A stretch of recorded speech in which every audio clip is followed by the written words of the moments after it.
This is Little Women, or Meg, Jo, Beth and Amy, by Louisa May Alcott, digitally narrated by ElevenLabs professional voice clone Anna Rita 2.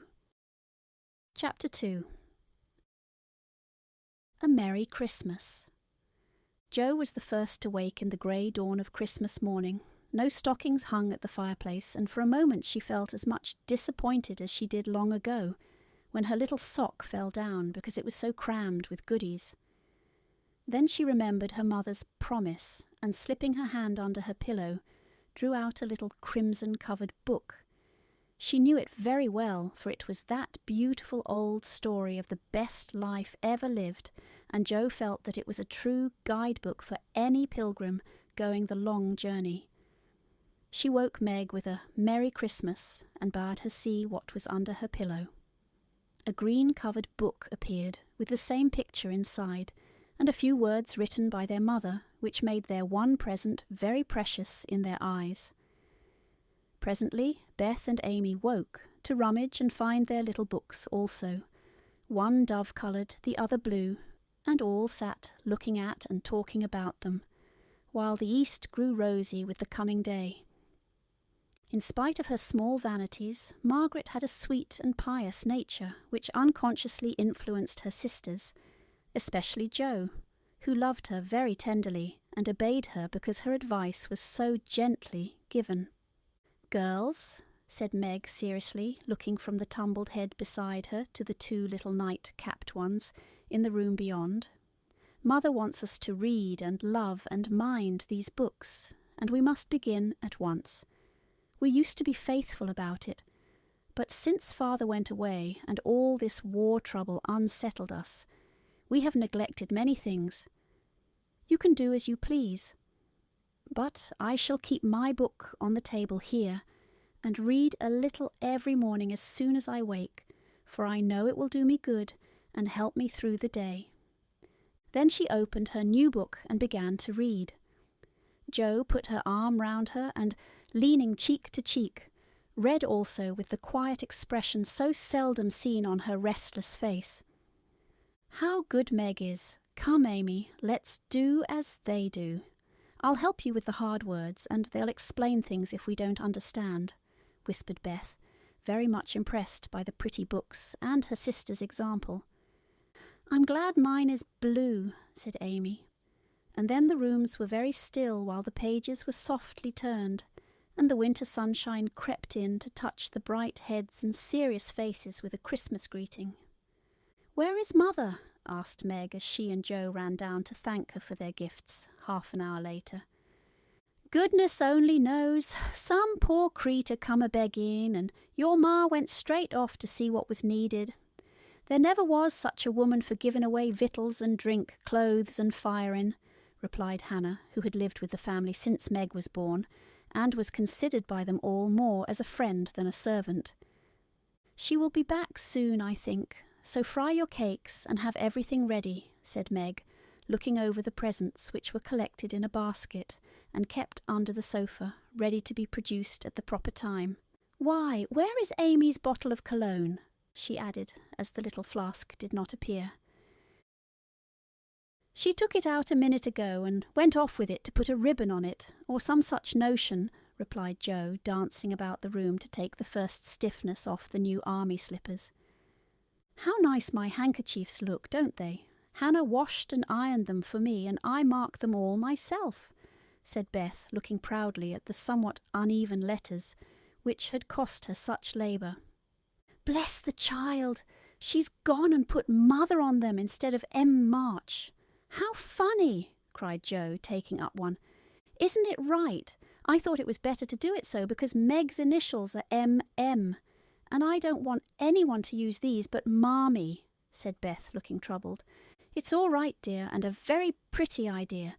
Quite sensible, too, for no one can ever mistake now. It will please her very much, I know," said Meg, with a frown for Jo and a smile for Beth.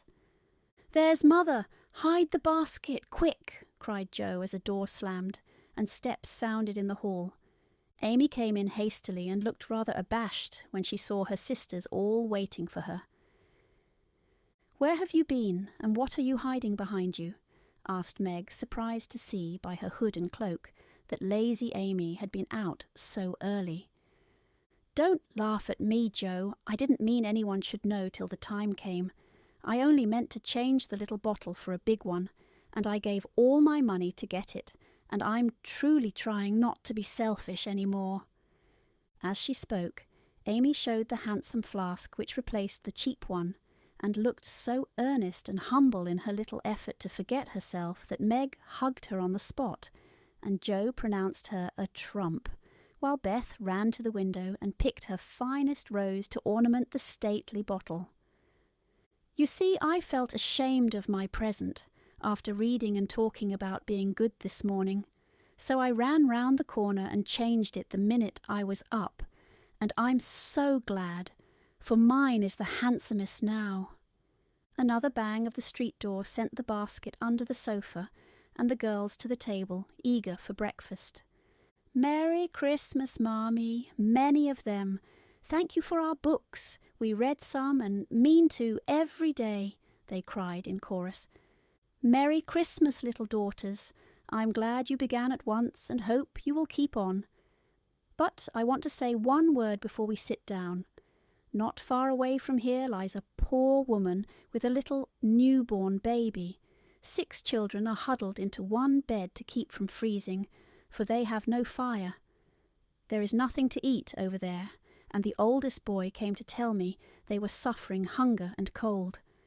My girls, will you give them your breakfast as a Christmas present?" They were all unusually hungry, having waited nearly an hour, and for a minute no one spoke. Only a minute, for Joe exclaimed impetuously, "I'm so glad you came before we began." "May I go and help carry the things to the poor little children?" asked Beth eagerly. "I shall take the cream and the muffins," added Amy, heroically giving up the articles she most liked. Meg was already covering the buckwheats and piling the bread into one big plate. "I thought you'd do it," said Mrs. March, smiling as if satisfied. "You shall all go and help me, and when we come back we will have bread and milk for breakfast, and make it up at dinner time." They were soon ready, and the procession set out.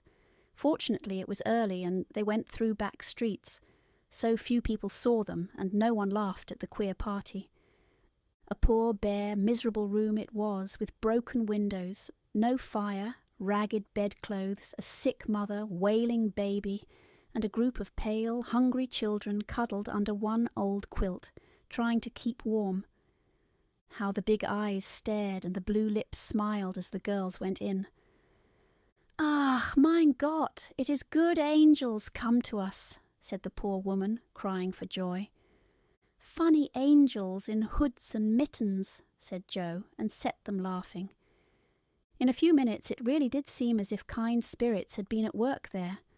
Hannah, who had carried wood, made a fire, and stopped up the broken panes with old hats and her own cloak. Mrs. March gave the mother tea and gruel, and comforted her with promises of help, while she dressed the little baby as tenderly as if it had been her own. The girls, meantime, spread the table, set the children round the fire, and fed them like so many hungry birds, laughing, talking, and trying to understand the funny, broken English. "Das ist gut!" "Die Engelkinder!" cried the poor things as they ate, and warmed their purple hands at the comfortable blaze. The girls had never been called angel children before, and thought it very agreeable, especially Jo, who had been considered a Sancho ever since she was born. That was a very happy breakfast, though they didn't get any of it, and when they went away, leaving comfort behind, I think there were not in all the city 4 merrier people than the hungry little girls who gave away their breakfasts and contented themselves with bread and milk on Christmas morning. "That's loving our neighbour better than ourselves, and I like it," said Meg as they set out their presents, while their mother was upstairs collecting clothes for the poor Hummels. Not a very splendid show, but there was a great deal of love done up in the few little bundles, and the tall vase of red roses, white chrysanthemums, and trailing vines, which stood in the middle, gave quite an elegant air to the table. "She's coming! Strike up, Beth! Open the door, Amy! 3 cheers for Marmee!" cried Joe, prancing about, while Meg went to conduct Mother to the seat of honour. Beth played her gayest march, Amy threw open the door, and Meg enacted escort with great dignity. Mrs. March was both surprised and touched, and smiled with her eyes full as she examined her presents, and read the little notes which accompanied them. The slippers went on at once. A new handkerchief was slipped into her pocket, well scented with Amy's cologne. The rose was fastened in her bosom, and the nice gloves were pronounced a perfect fit.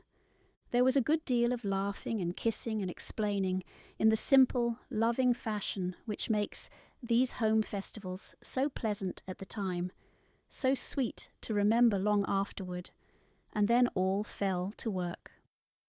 The morning charities and ceremonies took so much time that the rest of the day was devoted to preparations for the evening festivities. Being still too young to go often to the theatre, and not rich enough to afford any great outlay for private performances, the girls put their wits to work, and, necessity being the mother of invention, made whatever they needed. Very clever were some of their productions: pasteboard guitars, antique lamps made of old-fashioned butter-boats covered with silver paper, gorgeous robes of old cotton, glittering with tin spangles from a pickle factory, and armour covered with the same useful diamond-shaped bits, left in sheets when the lids of tin preserve pots were cut out. The furniture was used to being turned topsy-turvy, and the big chamber was the scene of many innocent revels. No gentlemen were admitted, so Jo played male parts to her heart's content, and took immense satisfaction in a pair of russet leather boots given her by a friend who knew a lady who knew an actor. These boots, an old foil, and a slashed doublet, once used by an artist for some picture, were Jo's chief treasures, and appeared on all occasions.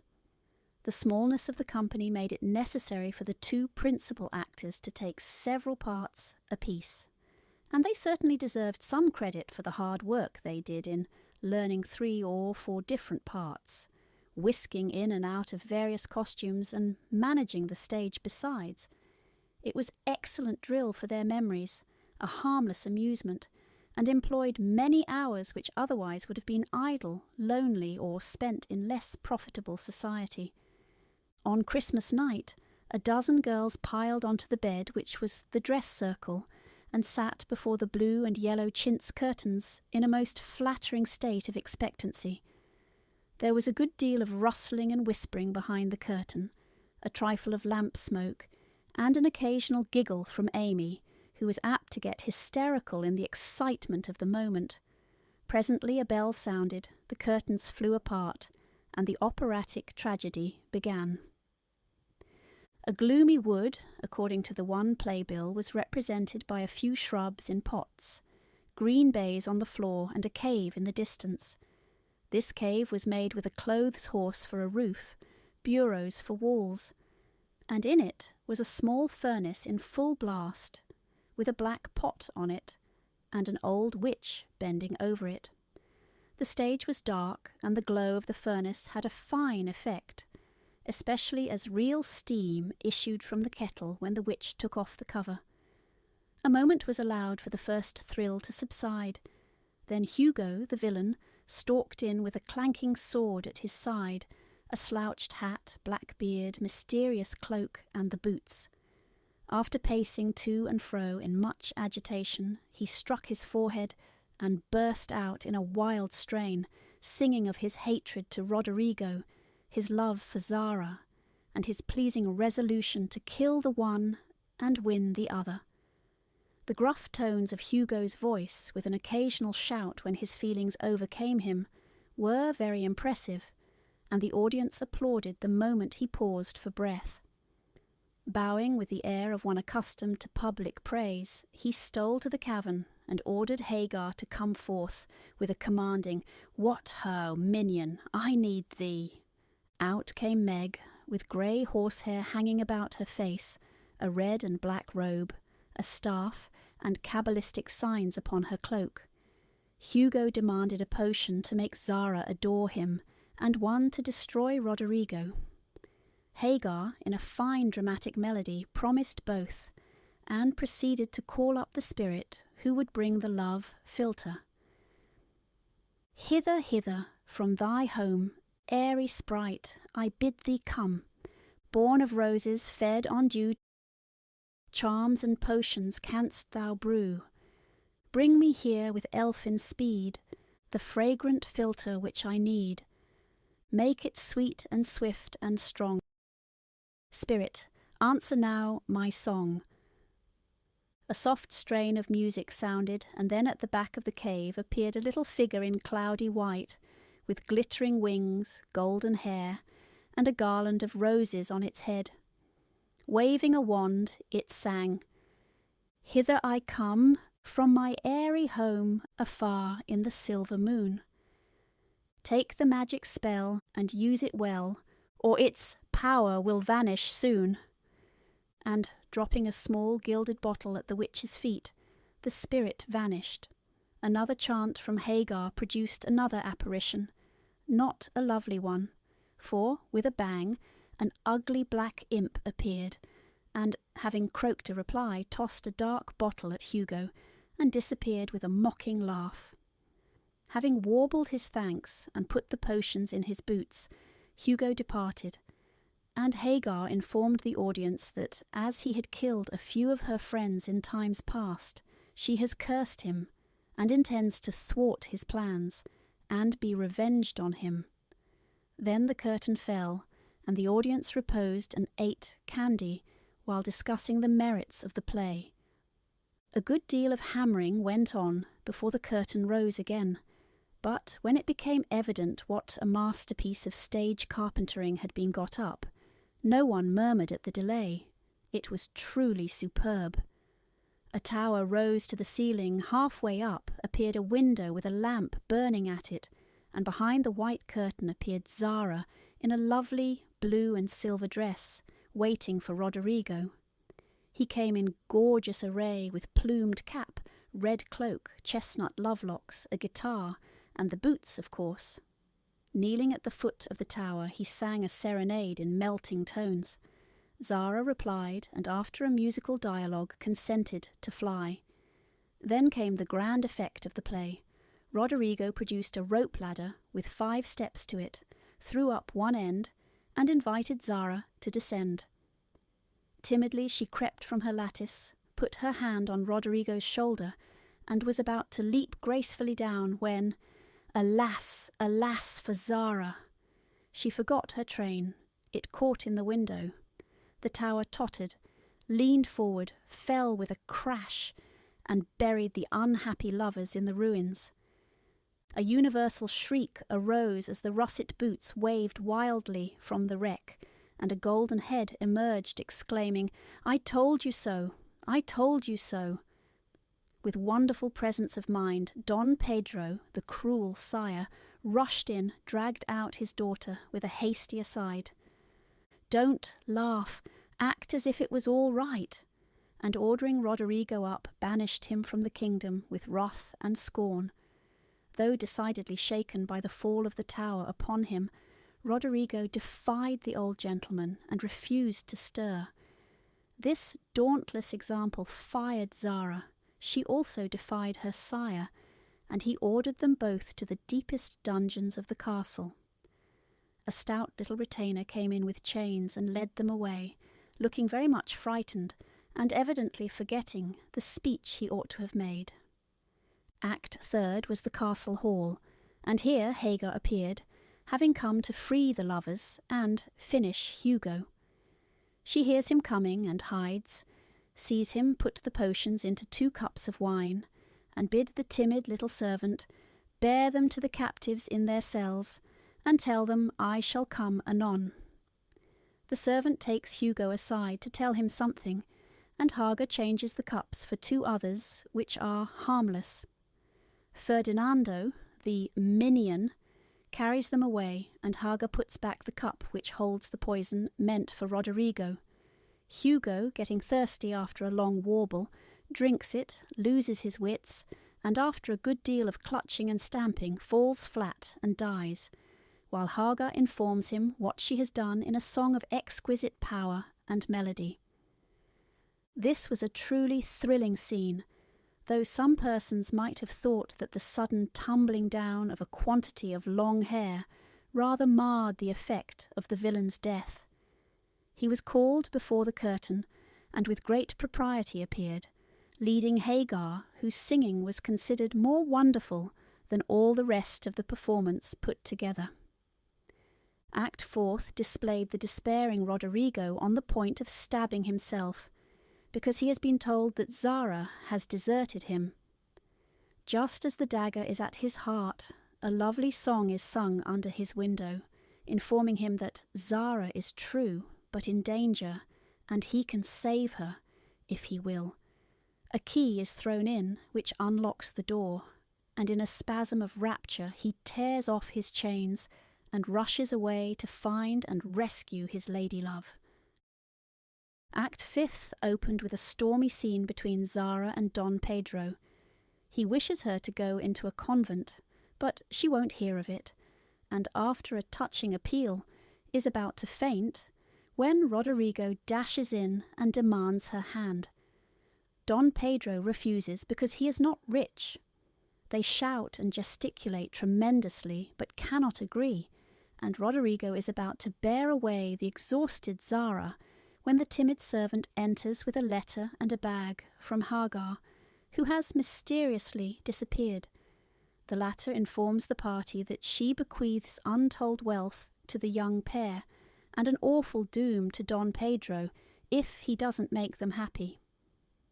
The bag is opened, and several quarts of tin money shower down upon the stage, till it is quite glorified with the glitter. This entirely softens the stern sire. He consents without a murmur, all join in a joyful chorus, and the curtain falls upon the lovers kneeling to receive Don Pedro's blessing in attitudes of the most romantic grace. Tumultuous applause followed, but received an unexpected check, for the cot-bed on which the dress circle was built suddenly shut up and extinguished the enthusiastic audience. Roderigo and Don Pedro flew to the rescue, and all were taken out unhurt, though many were speechless with laughter. The excitement had hardly subsided when Hannah appeared, with Mrs. March's compliments, and would the ladies walk down to supper. This was a surprise even to the actors, and when they saw the table, they looked at one another in rapturous amazement. It was like Marmee to get up a little treat for them, but anything so fine as this was unheard of since the departed days of plenty. There was ice cream, actually 2 dishes of it, pink and white, and cake and fruit and distracting French bonbons, and in the middle of the table 4 great bouquets of hot house flowers. It quite took their breath away, and they stared first at the table and then at their mother, who looked as if she enjoyed it immensely. "Is it fairies?" asked Amy. "It's Santa Claus," said Beth. "Mother did it," and Meg smiled her sweetest, in spite of her grey beard and white eyebrows. "Aunt March had a good fit and sent the supper," cried Jo with a sudden inspiration. "All wrong. Old Mr. Lawrence sent it," replied Mrs. March. "The Lawrence boy's grandfather! What in the world put such a thing into his head? We don't know him," exclaimed Meg. "Hannah told one of his servants about your breakfast party. He is an odd old gentleman, but that pleased him. He knew my father years ago, and he sent me a polite note this afternoon, saying he hoped I would allow him to express his friendly feeling toward my children by sending them a few trifles in honour of the day. I could not refuse, and so you have a little feast at night to make up for the bread and milk breakfast." "That boy put it into his head, I know he did. He's a capital fellow, and I wish we could get acquainted. He looks as if he'd like to know us, but he's bashful, and Meg is so prim she won't let me speak to him when we pass," said Jo as the plates went round and the ice began to melt out of sight with O's and R's of satisfaction. "You mean the people who live in the big house next door, don't you?" asked one of the girls. "My mother knows old Mr. Lawrence, but says he's very proud and doesn't like to mix with his neighbours. He keeps his grandson shut up when he isn't riding or walking with his tutor, and makes him study very hard. We invited him to our party, but he didn't come. Mother says he's very nice, though he never speaks to us girls. Our cat ran away once, and he brought her back, and we talked over the fence, and were getting on capitally, all about cricket and so on, when he saw Meg coming and walked off. I mean to know him some day, for he needs fun, I'm sure he does," said Jo decidedly. "I like his manners, and he looks like a little gentleman, so I've no objection to your knowing him if a proper opportunity comes. He brought the flowers himself, and I should have asked him in if I had been sure what was going on upstairs. He looked so wistful as he went away, hearing the frolic, and evidently having none of his own." "It's a mercy you didn't, Mother," laughed Jo, looking at her boots. "But we'll have another play sometime that he can see. Perhaps he'll help act. Wouldn't that be jolly?" "I never had such a fine bouquet before. How pretty it is!" And Meg examined her flowers with great interest. "They are lovely, but Beth's roses are sweeter to me," said Mrs. March, smelling the half-dead posy in her belt. Beth nestled up to her and whispered softly, "I wish I could send my bunch to Father. I'm afraid he isn't having such a merry Christmas as we are."